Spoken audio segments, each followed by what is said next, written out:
Excelsior, fight fans, and welcome to KO Fantasy Boxing's visit to the Muhammad Ali Museum of Bethany. I'm Alex Pierpaoli. Rick Kaletsky is an author, boxing enthusiast, historian, and lifelong fan of Muhammad Ali. Over 400 square feet in the basement of Kaletsky's Bethany, Connecticut home are dedicated to the display of just about every form of Muhammad Ali memorabilia in existence. Kaletsky's knowledge of Ali is impressive, and we thought we'd get his take on subjects old and new that relate to the greatest. More than just an athlete, Muhammad Ali remains one of the most recognizable men on earth and was a heavyweight champion of the whole wide world. He was a titan of the prize ring and a cultural icon representative of America's unique individualism. At a time when innocent Muslims are being held responsible for the heinous acts of a death-worshipping cult that has perverted their religion, we are left with a once outspoken Ali made silent by the ravages of Parkinson's disease. In the 1960s, Muhammad Ali, through his actions as well as his words, epitomized the peace-loving Muslim when he refused induction into the U.S. Armed Forces and would not join in our war in Southeast Asia. In America today, calls for religious tolerance are quickly shouted down in town meetings or on social media. Too often we hear of fearful and angry Americans shooting up or burning down mosques, lashing out at an enemy they mistakenly see in the Muslims living in their own hometowns.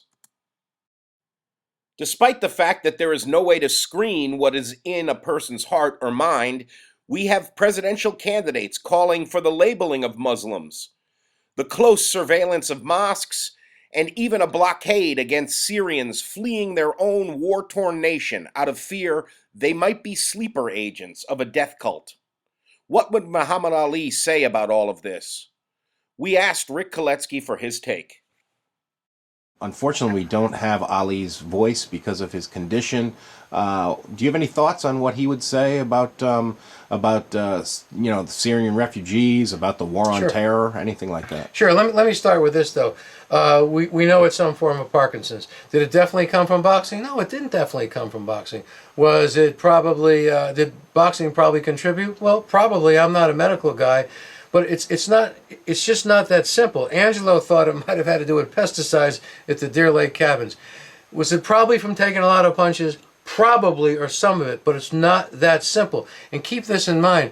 Fighters who are very brave and have a great chin, a great beard, as is said, sure, they're tough then and they're macho and you'd like to cheer for them.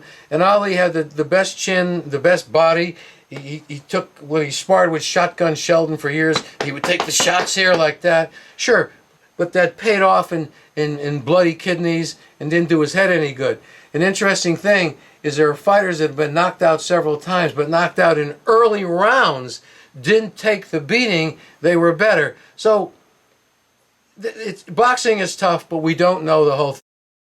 He became a Muslim, and if it's okay, let me work into this. A lot of people, they had a problem changing his name. No, wait a minute. Cassius Marcellus Clay, that was a family of slave owners. If you want to change your name, change it. If you don't, you don't. You know how many actors and actresses have changed their names? Sure. A few basketball players, too. Does anybody have a hard time with that? And I'm not even talking about the Muslim thing. I'm not talking about Jabbar. They just change their name. Why is that a problem? He didn't want that slave owner name. But here's something you might not have known. The famous Cassius Marcellus Clay, whose family was slave owners, or they were slave owners, he became an abolitionist. No problem with him changing his name. Now the draft dodging thing, because we're moving towards the subject here. I don't know the exact definition of a draft dodger, but here's what I know. He didn't run to Canada or anywhere else. He didn't burn or tear apart a draft card. He didn't spit on a soldier. He didn't do anything violent to protest. Was he afraid? Well, he wasn't afraid really to get shot by the other side because he would have done USOs or something like that. So what did he do? Well, I'll tell you what he did. On religious grounds, and there's some real specific technicalities how this worked, he wanted his way out and he didn't take the step in Houston. Okay? Lost his job for 42 months. But he did the American thing. You get a lawyer, you don't run away, you do your thing. Now, 42 months he doesn't fight. If we get arrested for something, unless it's incredibly violent, we're out on bail. And in his case, it's worse than for us because that's a physical crime. We're never going to know how great he is. People ask me where I rank him. I like to say number one, but there's arguments for Greb and Robinson and Langford and this and that. But if you really think about it, we don't even know how great he would have been. Real. Draft dodger, no, here's what happens. He gets the lawyer. He's going to go to jail for 5 years. It's very, very, very close. And he was hungry. And they tried to schedule fights and it didn't happen. Finally, he fights Corey in Atlanta and we go through all that. There was a mistake in the Ali movie as to when the Supreme Court ruled. The Supreme Court ruled after the first Frazier fight. That's before the Ellis fight. He won 8-0. 8-0 in the Supreme Court. Why wasn't it 9? Because I think it's Thurgood Marshall recused or something like that for some other reason. So to have a problem with that within draft dodging is absurd, is ridiculous.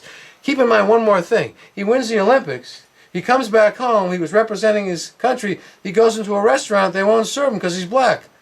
What? And he's supposed to go into the army? What are you talking about? That was a Muslim.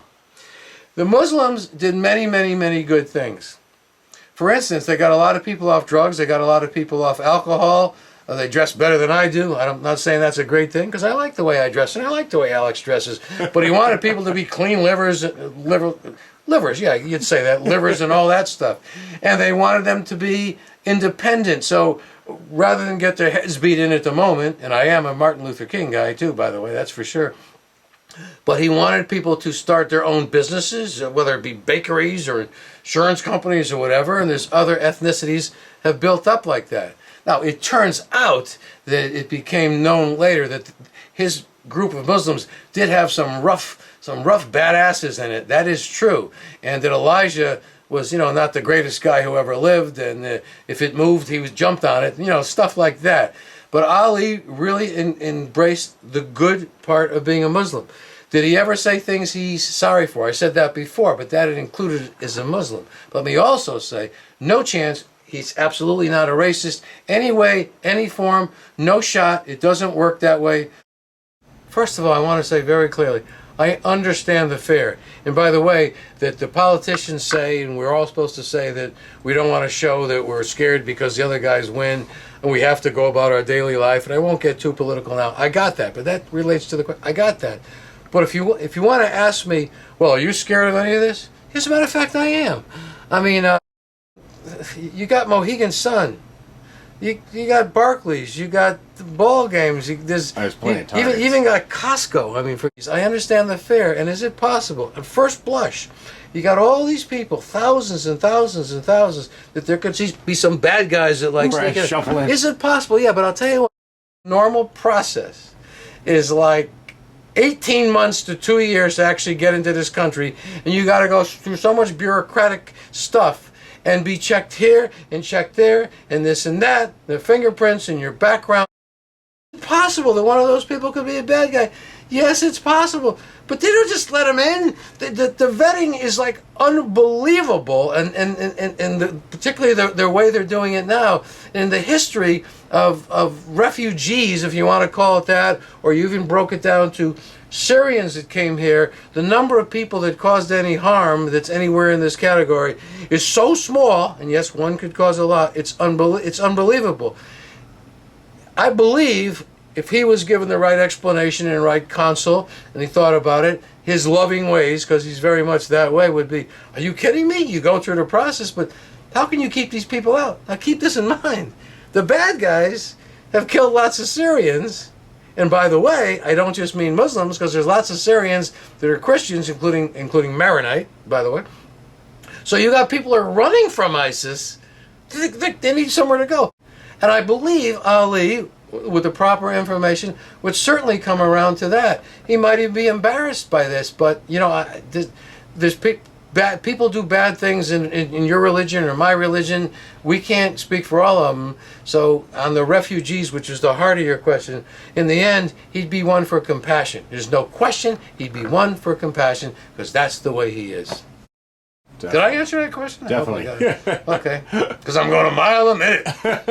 Rick Kaletsky, thank you so much. Thank you. You're not as dumb as you look.